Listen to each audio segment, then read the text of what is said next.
दवाएं एक ऐसी चीज़ जिनकी आवश्यकता प्रायः लोगों को पड़ती ही है, क्योंकि जब कोई बीमार होता है तो दवा एक तरह से मूलभूत ज़रूरत के तौर पर सामने आती है और यह स्वास्थ्य से जुड़ा एक अहम मसला है जिस पर हमेशा ध्यान देने की आवश्यकता होती है।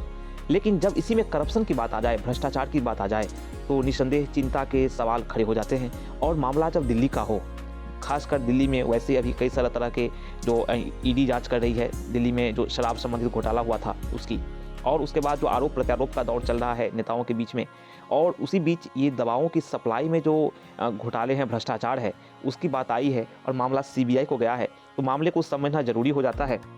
केंद्रीय गृह मंत्रालय ने दिल्ली के सरकारी अस्पतालों में खराब गुणवत्ता की दवाइयों की सप्लाई के मामले में सीबीआई जांच के आदेश दे दिए हैं।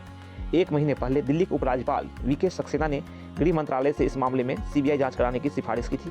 केंद्रीय गृह मंत्रालय यानी होम मिनिस्ट्री के इस आदेश के बाद आम आदमी पार्टी के नेता और दिल्ली के स्वास्थ्य मंत्री सौरभ भारद्वाज ने कहा कि दिल्ली के अस्पतालों में खराब गुणवत्ता वाली दवाइयाँ की सप्लाई के लिए जो लोग जाँच के दायरे में हैं उनका चुनाव उन्हीं लोगों ने किया है, यानी केंद्र सरकार ने किया, हमने नहीं किया है। खासकर ये कुछ पॉलिटिकल बातें ये सब हो गई, हमें इस सबसे कोई ज़्यादा ध्यान नहीं देना है। हमें जो मूल बातों को समझना है कि स्वास्थ्य एक अहम मसला है और इसमें करप्शन की बात जो है वो नहीं के बराबर होनी चाहिए।